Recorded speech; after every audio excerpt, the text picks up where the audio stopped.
Hi hello అందరికీ నమస్తే. నా పేరు Arvind. You are watching Arvind speaks.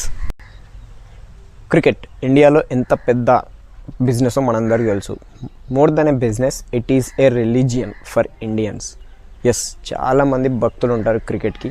Fans, ఇండివిజువల్గా క్రికెటర్స్కి అయితే ఫ్యాన్స్ కాదు, భక్తులు అనే చెప్పుకోవాలి. క్రికెట్కి ఫ్యాన్స్ ఉండొచ్చు, కానీ పర్సనల్ ప్లేయర్స్కి మాత్రం, ఇండివిజువల్ ప్లేయర్స్కి మాత్రం భక్తులు ఉంటారు ఇక్కడ. క్రికెట్లో టఫెస్ట్ ఫార్మాట్ టెస్ట్ ఫార్మాట్, ఇది అందరికీ తెలిసిందే. 5 days మ్యాచ్ జరుగుతుంది. ఒకేసి టీం 2 సార్లు బ్యాటింగ్ ఆడుతుంది, 2 సార్లు బౌలింగ్ చేయడం జరుగుతుంది. టాస్ గెలిచిన టీం బ్యాటింగ్ ఆర్ బౌలింగ్ అని ఏదైనా చూస్ చేసుకుంటారు. పిచ్ కండిషన్స్ చాలా టఫ్గా ఉంటాయి. వన్డే T20 ఫార్మాట్ అయితే 1 dayలో అయిపోద్ది. T20 ఫార్మాట్ అయితే 3-4 hours అయిపోతుంది. వన్డే అయితే 7 hours అయిపోతుంది. కానీ టెస్ట్ మ్యాచ్ అలా కాదు. 5 days ఆడతారు. 5 daysలో పిచ్ ఏ రోజు ఎలా మారిపోతుందో ఎవరికీ తెలీదు. మధ్యలో వర్షం పడి ఆగిపోతే కనుక పిచ్ కొన్నిసార్లు ఫాస్ట్ అవ్వడం జరుగుతుంది. ఆస్ట్రేలియా అయితే ఫాస్ట్ అండ్ బౌన్సీ పిచ్చెస్ ఉంటాయి. ఇంగ్లాండ్లో అయితే స్వింగ్ అండ్ సీమ్ పిచ్చెస్ ఉంటాయి. మన ఇండియాలో అయితే స్పిన్ పిచ్చెస్ ఉంటాయి. పిచ్ ఏ రోజు ఎలా మారుతుందో తెలీదు. అందుకే toughest format is test cricket. ఒక్కరోజు 90 overs ఆఫ్ గేమ్ జరుగుతుంది. 90 overs ఆఫ్ గేమ్ అంటే మామూలు విషయం కాదు. మామూలుగా అయితే 50 overs ఆడతారు పర్ ఇన్నింగ్స్, కానీ ఇక్కడ 90 overs ఆడాలంటే మాత్రం చాలా కష్టం. సో అందుకే దాని పేరు టెస్ట్ అని పెట్టారు. టెస్ట్ క్రికెట్ ఈజ్ అస్లీ క్రికెట్ అంటారు. రాబోయే సిరీస్ వచ్చేసి India versus Bangladesh test series. Squads కూడా అనౌన్స్ చేశారు. మనం షార్ట్ వీడియోలో స్క్వాడ్స్ గురించి మాట్లాడుకుందాం. బంగ్లాదేశ్ స్క్వాడ్ గురించి, ఇండియా స్క్వాడ్ గురించి. ఇండియా అయితే ఎప్పుడు ఫామ్లోనే ఉంటుంది. Because India has Jasprit Bumrah బౌలింగ్లో, మహమ్మద్ సిరాజ్, ఆల్రౌండర్స్లో అక్షర్ పటేల్, రవీంద్ర సింగ్ జడేజా, బ్యాట్స్మెన్లో విరాట్ కోహ్లీ అండ్ రోహిత్ శర్మ. వర్సెస్ బంగ్లాదేశ్లో ఆబ్వియస్లీ ఇండియా అనేది ఫేవరెట్గా ఉంటుంది, కానీ బంగ్లాదేశ్ని ఏమాత్రం తీసి పడేయలేము. ఎందుకంటే తనకంటే బెటర్ టీం అయిన పాకిస్తాన్లో ఓడించి ఫుల్ కాన్ఫిడెంట్గా ఉంది బంగ్లాదేశ్.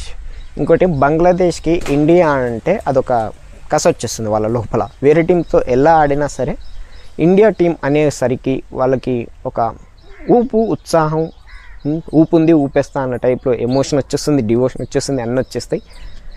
ఆ పనులు ఇంకా అంత కసి ఉంది. అది ఎందుకో మనకి బయట మీకు ఎక్స్లో కానీ న్యూస్ ఛానల్స్లో కానీ ఇండియాకి బంగ్లాదేశ్కి మధ్య జరిగే సోషల్ ఇష్యూస్ ఉంటాయి కదా, రిలీజియస్ ఇష్యూస్ కానీ సోషల్ ఇష్యూస్ కానీ అందరికి తెలిసిందే.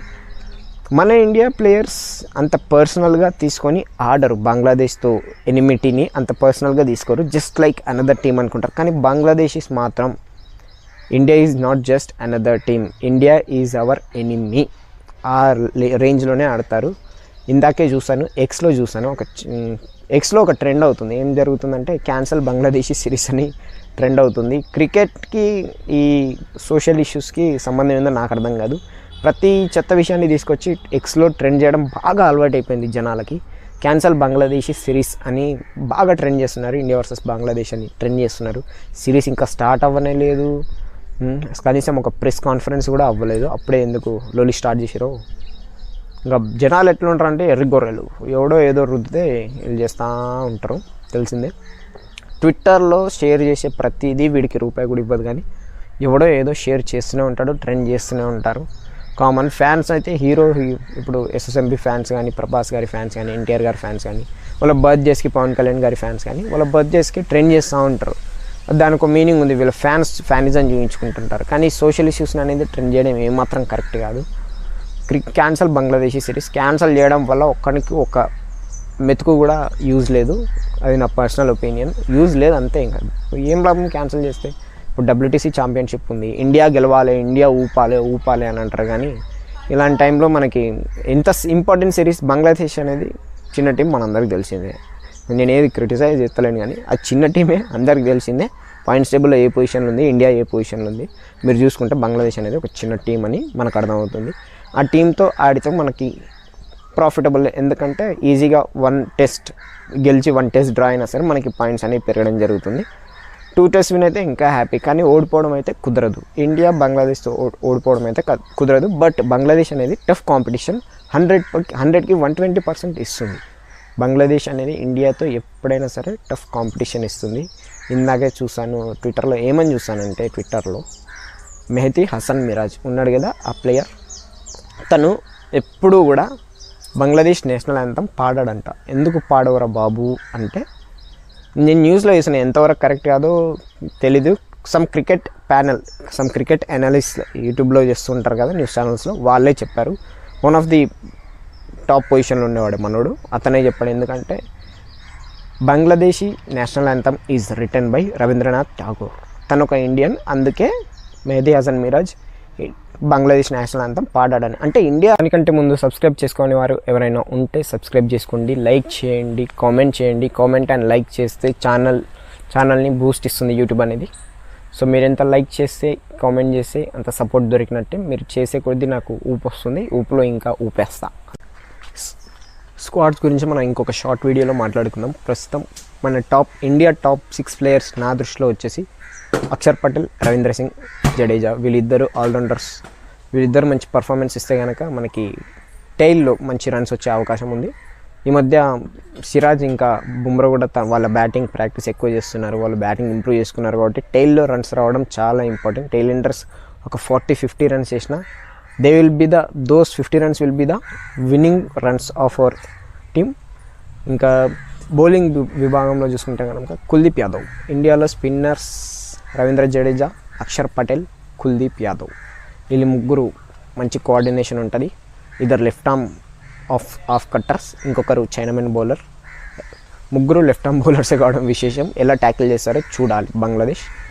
ఇంకా బౌలింగ్ విషయానికి వచ్చేస్తే తెలిసిందే కదా, బుమ్రా తన form of his life, in form of his life చెప్పాలంటే. వరల్డ్ కప్ కానీ T20 వరల్డ్ కప్ కానీ, T20 వరల్డ్ కప్ గెలవడానికి మెయిన్ రీజన్ నా దృష్టిలో వచ్చేసి జస్ప్రీత్ బుమ్రానే. అలా బౌలింగ్ చేస్తాడు. He is the best T20 bowler. Not only best T20 bowler, best bowler of present generation. ఈ 2022 నుంచి చూసుకుంటే కనుక హీఈస్ ద బెస్ట్ బౌలర్. ఇంకో 3 years కొనసాగించిన ఫాస్ట్ బౌలర్ కాబట్టి అంచనా వేయలేము, బికాజ్ ఇంజురీ ప్రోన్ ఎక్కువ ఉంటారు ఫాస్ట్ బౌలర్స్. మొహమ్మద్ సిరాజ్ గురించి మాట్లాడాలంటే ఏ రోజు తనదో ఏ రోజు తనది కాదో ఎవరికీ తెలియదు, ఆ భగవంతునికే తెలియాలి. ఎప్పుడు విరుచుకుపడతాడో తెలియదు, ఎప్పుడు విరుచుకుపడాడో తెలియదు. అగ్రెషన్ చూపిస్తుంటాడు, కొన్నిసార్లు ఓవర్ అయిపోతుంటుంది ఆ అగ్రెషన్. కోర్స్ అగ్రెషన్ ఉండాలి, బట్ అది legendary status. Like Virat Kohli అలాంటి వాళ్ళు అగ్రెషన్, రోహిత్ శర్మ అలాంటి వాళ్ళు అగ్రెషన్ చూపిస్తే బాగుంటుంది. మనోడు ఇంకా బడ్డింగ్ స్టేజ్ అనే కాదు, he is a very good fast bowler. తెలిసిందే, Sachin's favourite fast bowler at present చెప్పాలంటే. అంత ఆ టాలెంట్ ఉంది. ఆ టాలెంట్ని కంట్రోల్లో పెట్టుకొని ప్రాపర్ లైన్ అండ్ లెంత్ వేస్తే చాలా బాగుంటుంది. ఫిట్నెస్ విషయంలో సిరాజ్ని అసలు తీసి పడేయడానికి లేదు, ఎప్పుడు ఫిట్గా ఉంటాడు.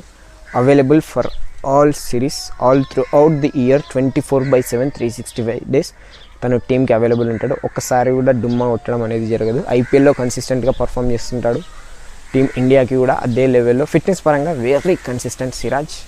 అండ్ తన లైన్ అండ్ లెంత్ ఇంప్రూవ్ చేసుకుంటూనే ఉంటాడు. Hope he fulfils he's place. తనకి ఎందుకు ప్లేస్ ఇచ్చారో దాన్ని ఫుల్ఫిల్ చేస్తాడని అనుకుంటున్నాను. అండ్ నెక్స్ట్ ముగ్గురు బౌలర్స్ గురించి మాట్లాడాం, ఇద్దరు ఫాస్ట్ బౌలర్స్ గురించి, ముగ్గురు స్పిన్నర్స్ గురించి మాట్లాడేసాం. నెక్స్ట్ బ్యాటింగ్, సూపర్ బ్యాటింగ్ అసలు. కేఎల్ రాహుల్, సర్ఫరాజ్ ఖాన్, విరాట్ కోహ్లీ, రోహిత్ శర్మ, రిషబ్ పంత్. అసలు డేంజరస్ బ్యాటింగ్ లైన్.